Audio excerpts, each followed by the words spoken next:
Tales of the strangeness of the psyche of the three-brained beings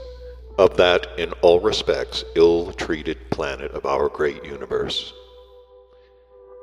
And then he turned to Beelzebub himself with the following words. Please tell me, kind grandfather, is it really possible that nothing has resulted from the intentions and efforts of those Babylonian learned beings, and that indeed nothing whatsoever has passed of those fragments of knowledge, which were already then known on the earth to the contemporary three-brained beings of that strange planet? At this question of his grandson, Beelzebub said as follows. To the great sorrow of everything existing in the universe, scarcely anything has survived, my boy, from the results of their labors, and hence nothing has become the property of your contemporary favorites. The information they indicated in the said manner passed from generation to generation only in all for a few of their succeeding centuries. Thanks to their chief particularity, namely to the periodic process of reciprocal destruction, there almost wholly disappeared from amongst the ordinary beings there, soon after the period of the Babylonian magnificence, not only the legomenism concerning the keys to the lawful inexactitudes in the law of sevenfoldness contained in each of the branches of the being Afalkalno and Soljinoha, but as I've already told you, there gradually also disappeared even the very notion of the universal law of the holy Heptaparaparshanok, which in Babylon they then called the law of sevenfoldness. Every kind of conscious production of the beings of the Babylonian period was gradually destroyed, partly owing to decay from time, and partly owing to the process of reciprocal destruction. That is to say, to that degree of that psychosis of theirs called the destruction of everything existing within the sphere of the perception of visibility. Thanks chiefly to these two causes, almost all the consciously actualized results of the learned beings of the Babylonian epoch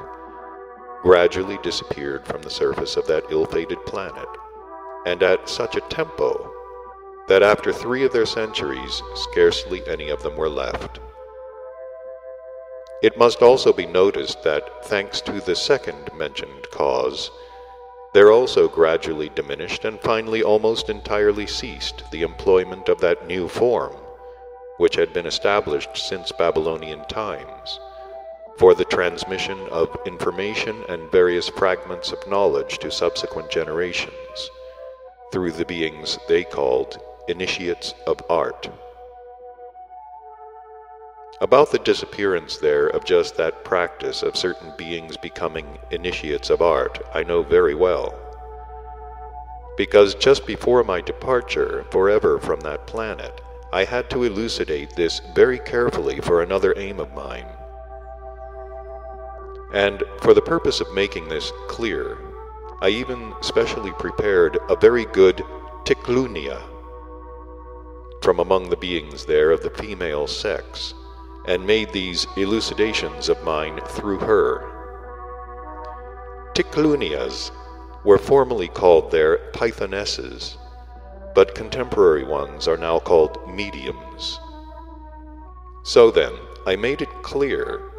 that there in most recent times only 4 of such beings, initiates of art, still remained, by means of whose what is called immediate line of inheritance, the keys to the understanding of the ancient arts still continue to be transmitted. And this transmission by inheritance now proceeds there under very complex and arcane conditions. Of these 4 contemporary initiated beings, one comes from amongst those who are called redskins, who dwell on the continent America. Another from among the beings dwelling on what are called the Philippine Islands. The third from the beings of the continent Asia, from the country called the source of the river Pianje, and the fourth and last from amongst those who are called Eskimos. Now, listen why I used the expression almost, when I said that at the end of 3 of their centuries after the Babylonian period, there almost entirely ceased to exist every kind of conscious and automatic reproduction of the being Alfalkalno and Soljanoha. The point is that 2 branches of the conscious hand productions of the beings of the Babylonian period chanced upon favorable conditions, and some of them passed from generation to generation, partly consciously and partly automatically on the part of the transmitting beings. One of the said 2 branches recently ceased to exist, but the other has even reached certain beings of contemporary times almost unchanged. This branch, which reached beings of contemporary times, is called their sacred dances. And thanks to this branch alone, which survived from the period of the Babylonian learned beings, a very limited number of 3-brained beings there now have the possibility, by means of certain conscious labors, to decipher and learn the information hidden in it, useful for their own being. And the second mentioned branch, which recently ceased to exist, was that branch of the knowledge of the Babylonian learned beings which they called the combination of different tonalities of color, and which the contemporary beings now call painting.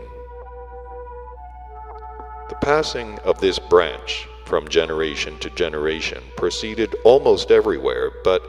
though gradually disappearing also everywhere with the flow of time, it yet proceeded in quite recent times at a still quite regular tempo, both consciously and automatically, only among the beings of the community called Persia. And it was only just before my last departure from that planet of yours, when the influence of beings of a similar profession from the contemporary European culture began to become noticeable, also there in Persia. And when the beings of that profession in the community Persia began to wiseacre that such a transmission entirely ceased. It must also be noticed that in spite of all this, not a few of the still surviving productions of the Babylonian times reached the beings of the contemporary civilization, chiefly the beings breeding on the continent Europe.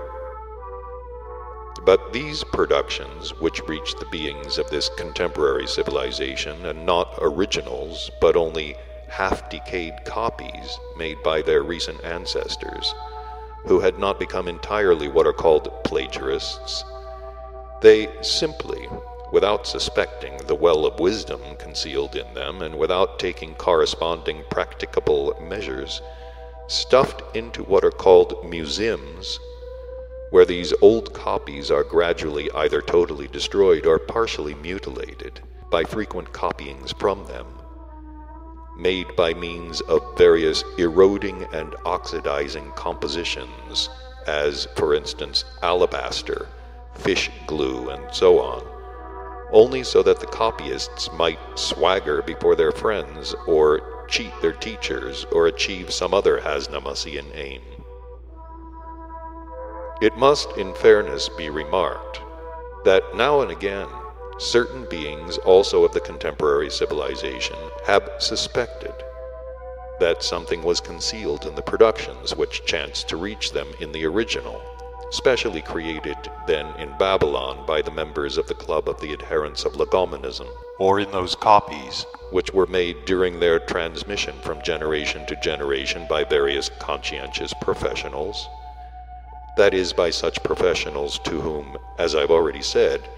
it was still not quite proper to plagiarize, and who therefore did not